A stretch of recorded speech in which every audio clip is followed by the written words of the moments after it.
You're watching the One-Eyed Monkey channel, where tech, gadgets, and Bitcoin collide.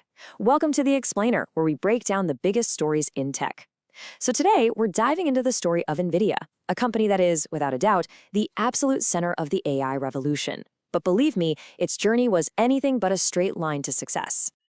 Now, this wasn't just some one-off thing Nvidia's CEO Jensen Huang said during a crisis. Nope, this was his constant mantra, a state of mind he drilled into the company even when they were crushing it.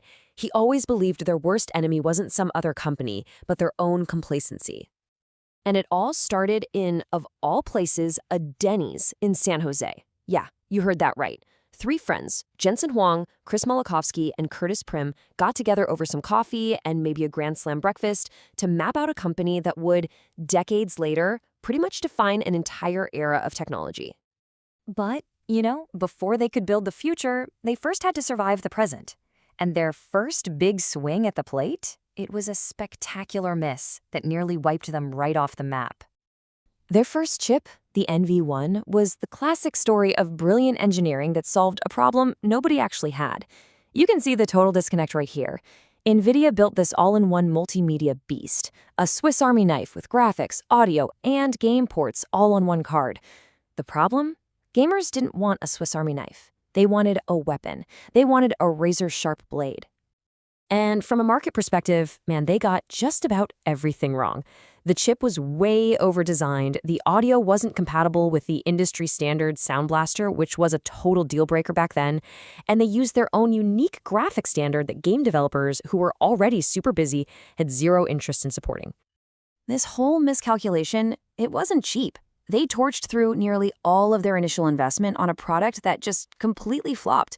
Sales were terrible, and their main partner, Diamond Multimedia, ended up returning almost all of the 250,000 chips it had ordered. Ouch. Jensen Huang learned a really painful but absolutely vital lesson from all this. They had spread themselves way too thin. The company had to pivot and focus on doing one single thing better and faster than literally anyone else on the planet. So, with the company basically on life support and cash running out, they had to lay off more than half their staff. This was it. They had one last shot to prove they even deserved to exist. And this is where the Nvidia Way was really forged in fire. To survive, they came up with this radical new process. Instead of building the chip and then writing the software, they did it completely backwards. They used a $1 million emulator to test the chip digitally first. This saved them almost a year, which was critical because they only had enough money for one tape-out, one single shot at manufacturing a physical chip that actually worked.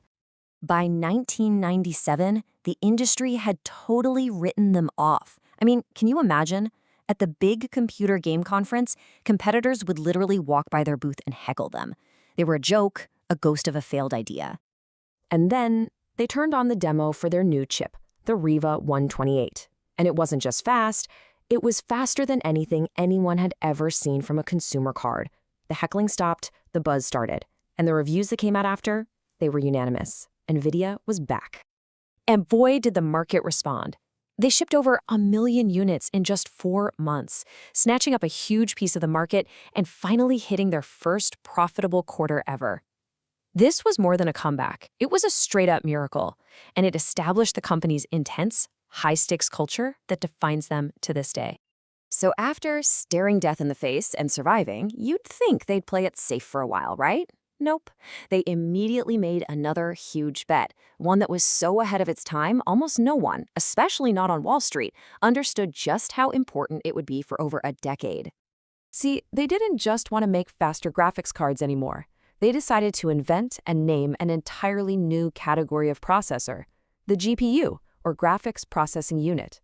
They marketed their GeForce 256 as the world's first GPU, a specialist chip designed for a kind of computing that would eventually change everything. This slide really gets to the heart of the difference.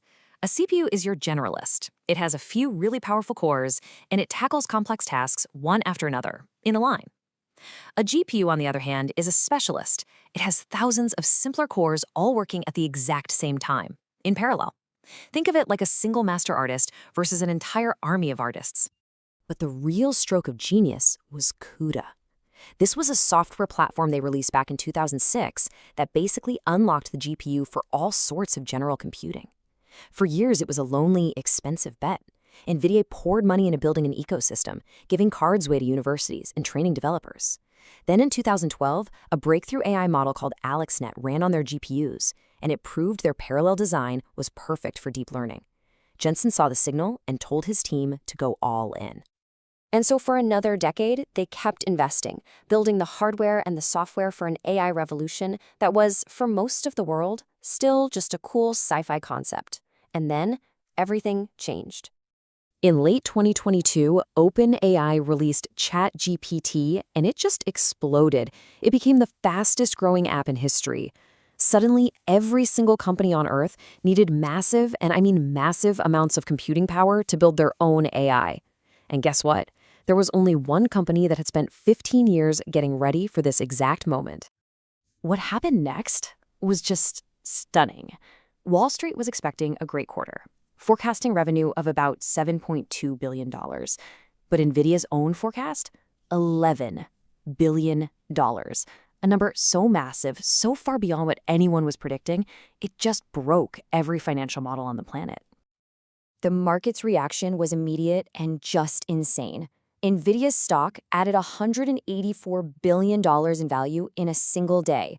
To put that into perspective for you, that one-day gain was more than the entire market cap of its longtime rival, Intel. Analysts were just floored. They'd never seen anything like it. One guy from Bernstein wrote that in 15 years of covering the industry, we have never seen a guide like the one NVIDIA just put up. He even called their outlook cosmological. I mean, what do you even say to that? So from a Denny's booth to the brink of bankruptcy to becoming the indispensable engine of a new technological age, NVIDIA's story is just an incredible testament to vision, to resilience, and as Jensen Huang would say, to sheer will. They didn't just ride the AI wave. They spent 2 decades building the surfboard. They created the AI revolution. Which really just leaves us with one question.